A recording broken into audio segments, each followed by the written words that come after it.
उम्र का एक पड़ाव ऐसा आ जाता है जब बच्चे अपने में व्यस्त, पति को बात करने की फुर्सत नहीं और घर की लक्ष्मी यदि खुद को व्यस्त ना रखे तो डिप्रेशन की शिकार हो जाती है।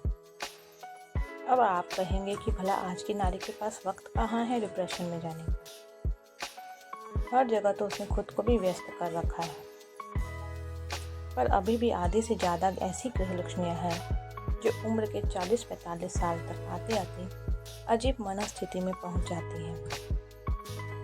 गृह शोभा मेरी सहेली कब तक पढ़े और सास बहू सीरियल वो भी कोई कब तक झेले।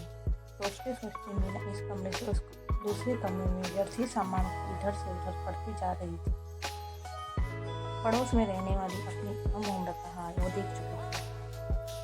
पति अत्यधिक बाहर दूर पर, बच्चे अपनी मस्त, कुछ करने को जैसे कुछ बचा ही नहीं। उसकी इर्द गिर्द तेजी से घूमती जिंदगी के पल जैसे अचानक से थम गए। पति कहता, आखिर तुम्हें दुख किस चीज़ का है? खाओ पियो, अपना मस्त रहो, शॉपिंग करो, घर को सजाओ और खुश रहो, मुझे भी रहने दो। पर वो यह सब भी किसके लिए करे? शॉपिंग करे पर घर आके कोई देखने वाला भी तो हो। अपने कुकिंग का शौक पूरा करे पर कोई खाने वाला भी तो हो। उसका मर्ज धीरे धीरे बढ़ता गया और उसके पति समझ नहीं पाए। बात पहले मानसिक उलझनों में उलझी और धीरे धीरे मेंटल हॉस्पिटल तक पहुंच गई। उसकी स्थिति को याद करते करते मीना के रोंगटे खड़े हो गए।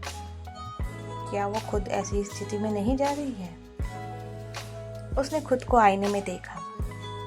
अस्त व्यस्त कपड़े, बिखरे बाल, आंखों के नीचे काले गड्ढे। वो आज खुद को देख के सोचने लगी, क्या यही वही मीना है जिसके सुंदरता के चर्चे मायके ससुराल सब जगह होते थे? नहीं नहीं, मुझे कुछ करना होगा, अपने लिए जीना होगा।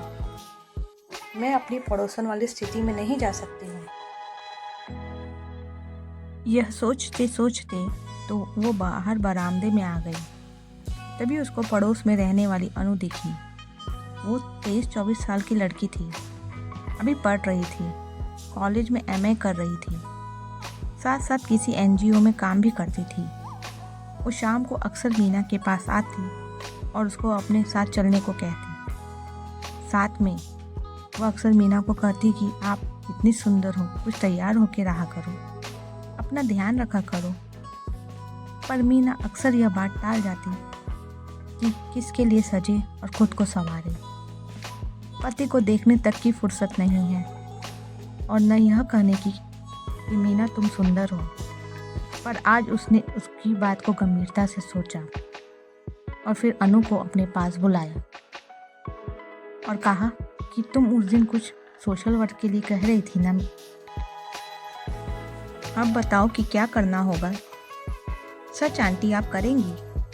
आपको भी वहाँ बहुत अच्छा लगेगा और उन्हें नन्हे मासूम बच्चों का जीवन भी सुधर जाएगा, वक्त भी कट जाएगा। अनु को कुछ देख के मीना भी खुश हो गई। अब वो अपने पति कपिल के जाने के बाद उसके साथ उन स्लम एरिया में बच्चों को पढ़ाने निकल जाती और अगले दिन बच्चों को क्या सिखाना है, ड्राइंग में कौन सी कहानी में बच्चों को ज़्यादा आनंद आएगा, बस अब इसी उधेड़-बुन में दिन बीत जाता। घर के काम यथावत हो रहे थे। कपिल को सब कुछ अपना समय पर मिल रहा था, पर एक परिवर्तन वो अब मीना में देखने लग गया था कि हर वक्त उसके इर्द गिर्द नाचने वाली मीना अब टेबल पर खाना लगा के उसको आवाज़ लगा देती और उसको सब मिल गया है यह देख के अपने काम में व्यस्त हो जाती। हर वक्त चिड़चिड़ी रहने वाली मीना अब खुश रहने लगी थी। अक्सर साथ वाली अनु के साथ ना जाने क्या उसकी बातें होती रहती और दोनों खूब जोर जोर से हंसती रहती। कुछ कुछ उसको उलझन भी होती कि अब हर वक्त वो उसके चारों तरफ नाचती नहीं है, पर कुछ सोच के फिर चुप हो जाता कि चलो उसका सिर तो नहीं खाती है। अब एक दिन अनु और वो शॉपिंग के लिए गए। बच्चों के लिए रंग, किताबें और कई चीज़ खरीदने के बाद अनु मीना को ज़बरदस्ती साड़ी की दुकान पर ले गए। और बोली, क्या आंटी, अभी आप इतनी बूढ़ी नहीं हुई हैं कि यह फीके मटमैले से रंग पहने। उसने मीना के लिए एक गुलाबी रंग की बॉर्डर वाली साड़ी पसंद की और भी जम के शॉपिंग के बाद वो मीना को ब्यूटी पार्लर ले गई। मीना तो अब खुद को नई राह पर चलने के लिए तैयार कर चुकी थी और जब वो वहाँ से निकली तो जैसे उसकी उम्र आधी हो गई। घर आके उसने नई साड़ी पहनी और आईने में खुद को निहारा तो वो खुद को भी जैसे पहचान नहीं पाई। तभी बाहर कार की आवाज़ आई और घंटी बजी। कपिल घर आ गया था। उसने दरवाज़ा खोला तो कपिल देखता रह गया। उसके सामने जो मीना खड़ी थी उसको देख के वो ठगा खड़ा रह गया। हल्की गुलाबी साड़ी, करीने से बंधी बाल सवरे हुए चेहरे पर हल्का मेकअप, सफ़ेद पतली सी सफ़ेद मोती की माला, कजराई आंखों में एक चमक थी। कपिल को यूं हैरान देख के मीना मुस्कुरा दी और शर्मा के नज़रें झुका ली। कपिल बोला कि मीना, तुम सच में आज बहुत खूबसूरत लग रही हो। मीना ने तुनक के कहा कि पहले तो कभी नहीं कहा आपने। कपिल ने मुस्कुरा के जवाब दिया कि तुम मुझे हमेशा ही खूबसूरत लगी हो, पर आज तुम्हारी आंखों की चमक ने और आत्मविश्वास से भरे व्यक्तित्व ने तुम्हारी सुंदरता में 4 चांद लगा दिए। मैं ही गलत था जो तुम्हें समझ नहीं पाया।